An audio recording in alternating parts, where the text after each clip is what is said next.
Buenas tardes, mi nombre es Wendy Niyire Martínez Rojas, soy estudiante de la Universidad Abierta y a Distancia UNAD.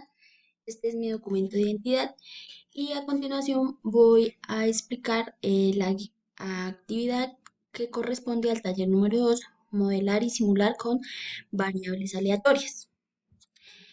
En este trabajo se va a explicar eh, todo lo relacionado con la simulación de datos aleatorios.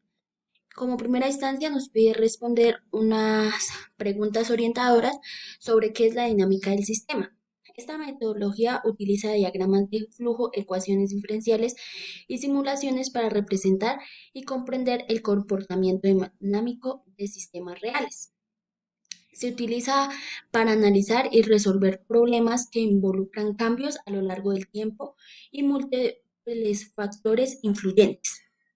¿Qué es una variable aleatoria y para qué se usa en la simulación?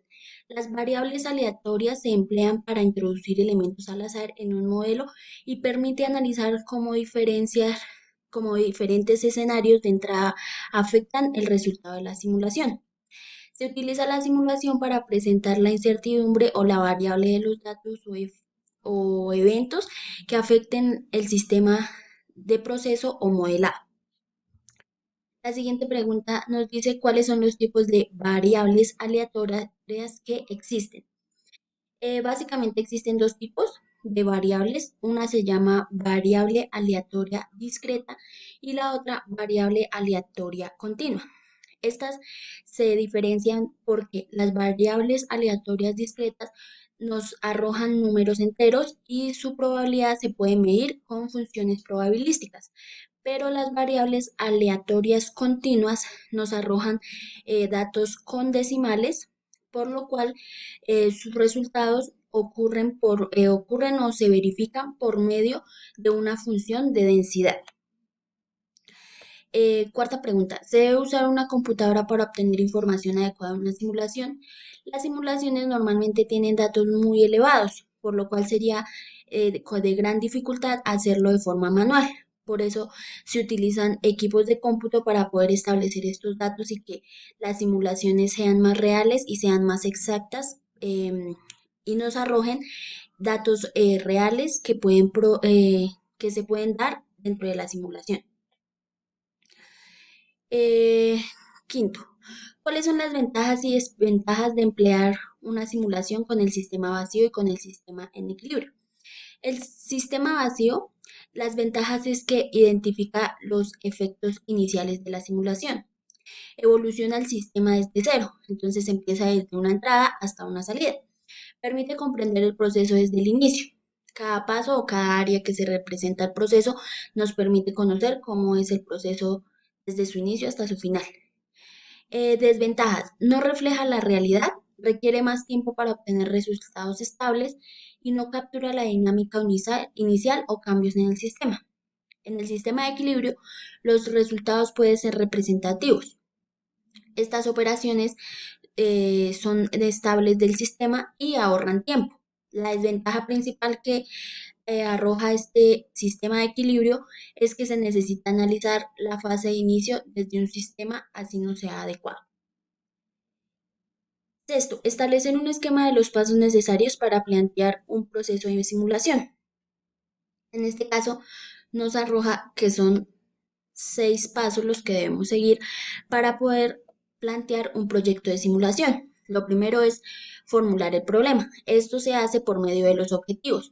Si sabemos los objetivos que tiene este problema, podemos empezar a hacer la formulación.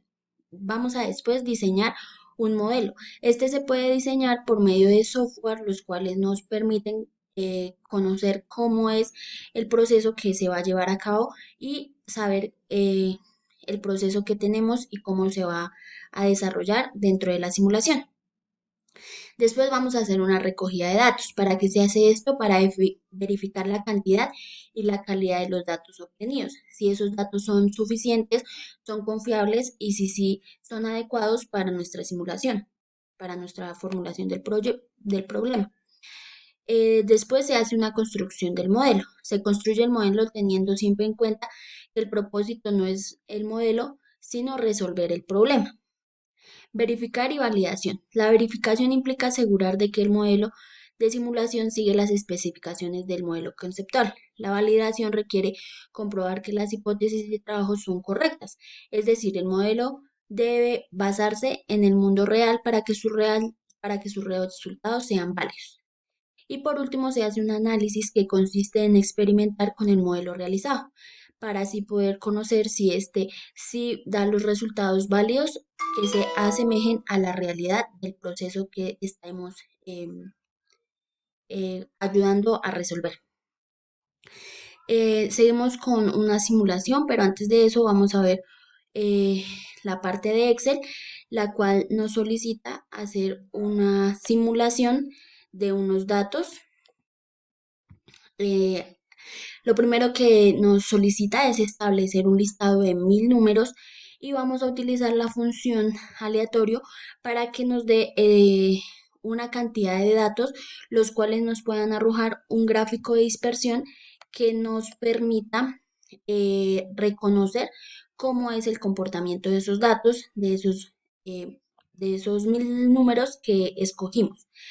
En este caso hacemos el ejercicio y las características de los números aleatorios son las siguientes.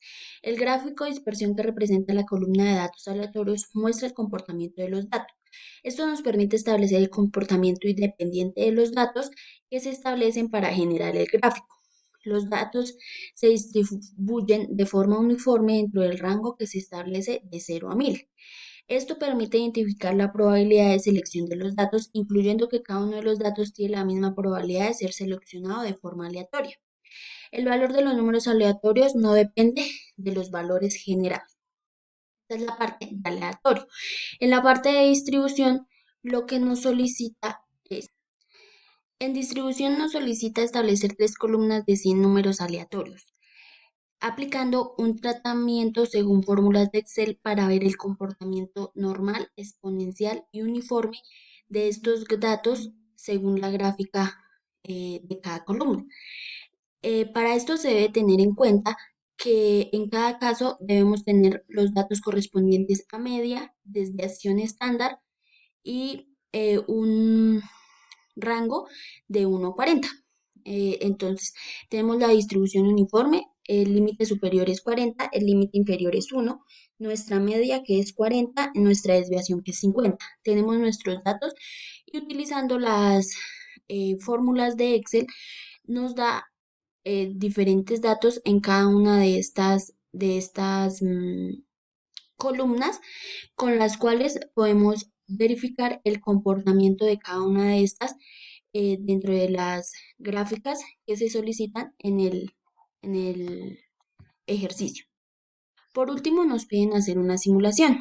En esta simulación debemos simular cómo se comporta la atención de clientes en una empresa, ¿sí?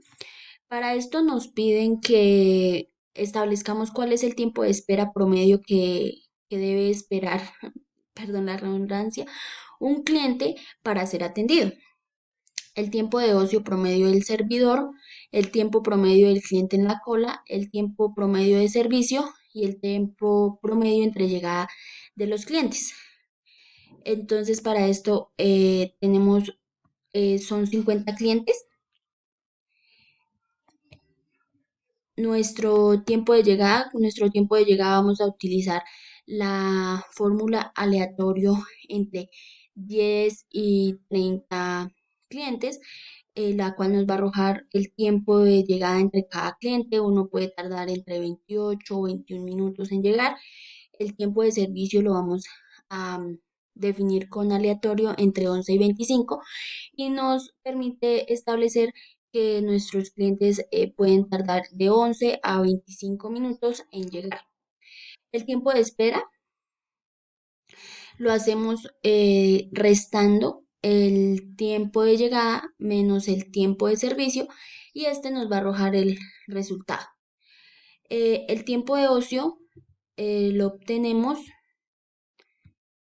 haciendo la resta del tiempo de servicio menos el tiempo de llegada. Y por último, el tiempo en la cola hace referencia a el tiempo de espera. Eh, Hacemos los promedios que, que nos arroja los tiempos y obtenemos los resultados que el tiempo de espera promedio para ser atendido un cliente se establece en 4 minutos 26 segundos.